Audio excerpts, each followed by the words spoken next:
வணக்கம், வணக்கம், வணக்கம் நண்பர்களே. அதாவது செந்தில் பாலாஜியை விடுவித்தால் தான் மக்கள் பாராட்டுவார்கள்.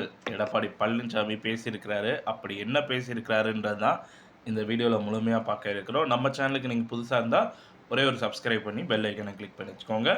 வாங்க என்ன தகவல் இருக்கு அப்படின்றத பார்க்கலாம். சேலம் மாவட்டம் எடப்பாடி தொகுதிக்கு உட்பட்ட இருப்பாளி பகுதியில் மாற்றுக் கட்சியினர் அதிமுகவில் இணையும் விழாவில் நடைபெற்றது இந்த சர்ச்சையானது.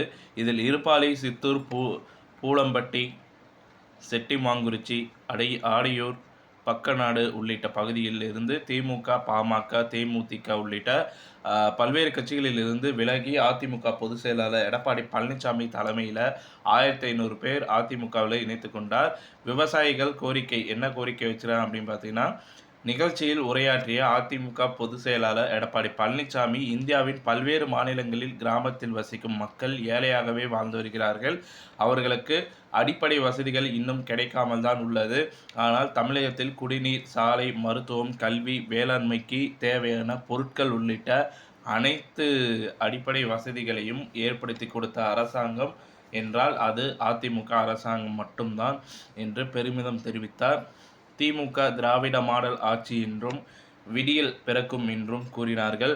ஆனால் அதிமுகவால் விடியல் பிறப்பதற்காக போடப்பட்ட திட்டத்தை முடக்கி விடியாமல் திமுக அரசாங்கம் பார்த்து கொண்டது.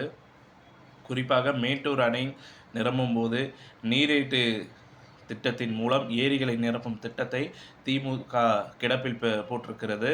எனவே இதை வன்மையாக கண்டிக்கிறோம். வேளாண் பெருமக்களின் நீண்டகால கோரிக்கையை நிறைவேற்ற வேண்டும் என்று திமுக தலைவர் ஸ்டாலினை கேட்டுக்கொள்கிறோம் என்று பேசியிருக்கிறாரு. இரட்டை வேடம். தமிழகத்தில் அரசியல் பழிவாங்கும் கட்சி என்றால் திமுக கட்சியும் திமுக ஆட்சியும் என்பதுதான். ஒரு குடும்பத்தால் இத்தனை மக்கள் கஷ்டப்பட்டு வருகிறார்கள். திமுக குடும்பம் சர்வாதிகார ஆட்சியாக செயல்பட்டு வருகிறது. தமிழகத்தில் மக்களுக்கு எந்த திட்டங்கள் கிடைக்கப் பெறவில்லை. திமுக தேர்தல் வாக்குறுதி கொடுத்த 10% வாக்குறுதிகளை மட்டுமே நிறைவேற்றியுள்ளன. ஆட்சிக்கு வருவதற்கு முன் ஒரு பேச்சு, ஆட்சிக்கு வந்தவுடன் ஒரு பேச்சு. இரட்டை வேடம் போடுகின்ற கட்சி என்றால் அது திமுக மட்டும்தான் என்று கடுமையாக விமர்சனம் செஞ்சிருக்கிறாரு. தமிழகத்தில் சட்டம் ஒழுங்கு அடியோடு சீர்குலைத்து விட்டது. மக்களுக்கு பாதுகாப்பில்லை.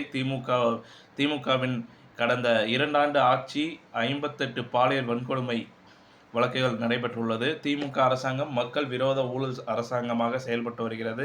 ஊழல் வழக்கில் கைது செய்யப்பட்டு சிறைவாசியாக இருக்கும் ஒருவர் அமைச்சராக எவ்வாறு தொடர்ந்து இருக்க முடியும்? அவருக்கு முதல்வர் ஆதரவாக உள்ளார். ஏன், எதற்காக? செந்தில் பாலாஜி விவகாரம் உயர்நீதிமன்றத்தில் வழக்கு நடைபெற்று வந்துட்டு இருக்கிறது. திமுக அரசாங்கம் வழக்கு இருந்தால் அமைச்சராக தொடரலாம் என்று கூறுகிறது. வழக்கு இருந்தால் அமைச்சராக தொடரலாம், அதில் தடையே இல்லை. ஆனால் ஊழல் வழக்கில் சிறையில் உள்ள ஒருவர் எப்படி அமைச்சராக தொடர முடியும் என்ற கேள்விகள் எழுந்த வண்ணம் உள்ளது.